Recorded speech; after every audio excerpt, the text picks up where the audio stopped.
452 million for 1 goal and 7 assists? That's not a stat line. That's a financial disaster. In a sport where clubs are spending like kingdoms and players are treated like gold bars, what happens when a mega deal turns into just a mega flop, and that doesn't even give it justice? From Neymar's Saudi misfire to Lukaku's second Chelsea downfall and Coutinho's Barcelona catastrophe. This is the darker side of football's transfer window, a side full of hype, heartbreak, and hundreds of millions going up in smoke. You are watching 𝐾𝐿 Universe, and today we're diving into the biggest money-wasting deals in football history. So if you love dramatic football stories and want more deep dives like this, make sure to hit that subscribe button and turn on notifications, because we've got plenty more coming. And let's begin with the most expensive failed experiment the sport has seen so far. Neymar. Yeah, Neymar left Europe with the promise of being Saudi Arabia's crown jewel. 𝐿-𝐫𝐫 paid 90 million just to bring him in, and adding a staggering 2-year contract worth 150 million per season, private jets, luxury homes, full-time staff, and you get a total deal value of over 452 million. But what did 𝐿-𝐫𝐫 get in return? 7 games, that's it. All for a total of 1 goal and 3 assists. Neymar barely played 428 minutes before a cruciate ligament injury ruled him out indefinitely. By early 2025, both sides have had enough. They terminated the contract. And Neymar even gave up 65 million in unpaid wages just to walk away. And just like that, poof, one of the greatest footballers of his generation went from a global superstar to a footnote in one of sport's most expensive mistakes. He's now back at Santos, full circle, but with a reputation that feels, well, shattered beyond repair, and the Saudi Pro League thought they were getting a superstar, and what they got was, friendly reminder, money doesn't buy magic all the time. But Neymar wasn't the only superstar who became a symbol of wasted millions. Up next is a striker who was supposed to conquer the Premier League twice. Instead, he became a punchline at Stamford Bridge. Romelu Lukaku.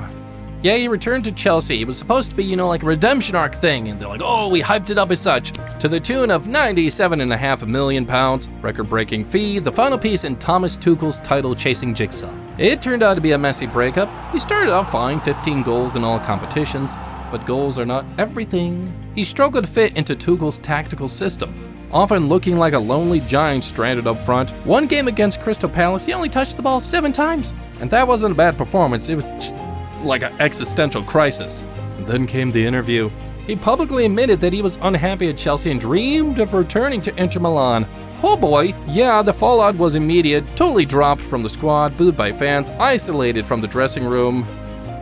What were you gonna expect by saying that? But the next season he was gone, loaned back to Inter. A near £100 million investment, flushed gone in under 12 months. Chelsea bought a superstar but never figured out how to use him. Lukaku, meanwhile, became the poster boy for tactical mismatch and poor communication. So for £100 million striker who couldn't fit into a midfielder who was supposed to replace Iniesta and lead Barcelona into a new era, only to fade into silence, we're gonna talk about Philippe Coutinho. When Barcelona paid 142 million to Liverpool in 2018 for Coutinho, they thought they were buying the next creative genius, woo! The replacement for Neymar, a player who would dominate La Liga. Instead, they got a ghost. Coutinho never found his footing. He looked lost, played out of position, and struggled with form and injuries, and the fans, they turned on him quick. The board regretted him, and Barcelona's finances, already fragile, started to crumble. They loaned him out to Bayern Munich, where he added salt to the wound by scoring against Barcelona in the infamous 8-2 Champions League humiliation. He even lifted the trophy with Bayern while Barca watched from home.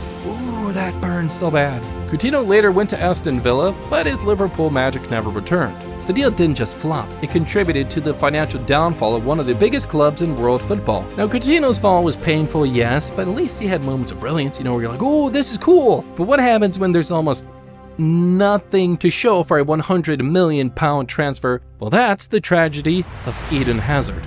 When Real Madrid unveiled Hazard in 2019, it felt like the beginning of the new 𝐵𝐿Actico era. Fresh off dominating the Premier League with Chelsea, Hazard was hailed as the man to finally fill the void left by Cristiano Ronaldo. Madrid didn't just spend over 100 million on a player, they invested in a dream that very, very quickly turned into a nightmare. Hazard arrived really out of shape. Injuries started early and they never stopped. A fractured ankle here, a hamstring there, and countless muscle problems in between. He played just over 70 games in 4 seasons.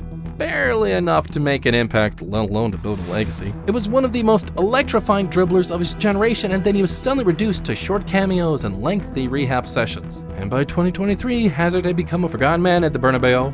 No iconic goals, no big match moments, not even a single 𝐿 𝐶𝐿 memory to hold on to. And he quietly left Madrid and retired shortly after, leaving behind a legacy of not magic, but a whole lot of what could have been. A 100 million superstar reduced to a cautionary tale. Now, Hazard's downfall showed that sometimes talent just isn't enough. But our next player had time, potential, and hype on his side, and he still couldn't make it work. Let's talk about João Félix. João Félix became the most expensive teenager in football history when Atletico Madrid paid 126 million for him in 2019. He was supposed to be their new attacking genius, a mix of flair, creativity, and goals. Problem, Diego Simeone's Atletico was no playground for flair. Félix struggled from the start. In a team built on grit, pressing, and defensive discipline, his free-flowing system looked really out of place. He had moments, some stunning goals, flicks, and one-touch brilliance, but never consistency. He wasn't bad, he just didn't fit, he didn't belong. Over time, the disconnect grew. He went on loan to Chelsea, where he showed glimpses of magic, but again failed to adapt. And then came to a short-term move to Barcelona, a better tactical fit, but still far from the 126 million expectations. João Félix isn't finished yet, he's still young and super talented, but so far his career has been a series of false dawns. And for Atletico Madrid, the price tag now looks like a premature bet on potential that hasn't popped off yet. But João Félix wasn't the only young star burdened by a record-breaking price tag. Just 2 years earlier, another wunderkind walked into a chaotic Barcelona, with even more money involved and even more uncertainty. In 2017, Barcelona was desperate. Neymar just left for PSG and they needed a replacement fast. Enter 𝐬𝐮𝐬𝐫𝐿 Dembele, a 105 million gamble on raw potential, and raw it was. Dembele arrived with dazzling pace, insane dribbling, and an ability to use both feet with equal venom, but he also brought a worrying injury record, and it only got worse. Muscle problems became his trademark, training issues, dietary concerns, and lifestyle problems. At one point, Barcelona even hired a personal chef and fitness staff just to keep him on the pitch. When he played, he could be electric. But those moments were rare, and just as he'd find form, another injury would hit. In 6 seasons, he never even played more than 30 La Liga games. The club spent millions managing his fitness and millions more waiting for the version of Dembele they never got. Though he eventually revived his career at PSG, his Barcelona stint will be remembered as a 100 million euro test of patience. Now, while Dembele's flop was shaped by fitness and fragility, another player fell for a different reason. Now, the fee might seem, more modest today, but back then it broke British records, and what followed was a fall that stunned the Premier League. In January 2011, Chelsea broke the British transfer record to sign Fernando Torres for £50 million. It was a seismic deal, the kind that shook headlines across Europe, but what followed was one of the most heartbreaking declines in football. At Liverpool, Torres was a monster, pacey, clinical, and lethal. At Chelsea, he became a ghost. His confidence vanished, injuries piled up, and missed chances. Especially that open goal miss against Manchester United. Yeah, that became a defining moment. He scored just 20 league goals in over 100 appearances in Premier League.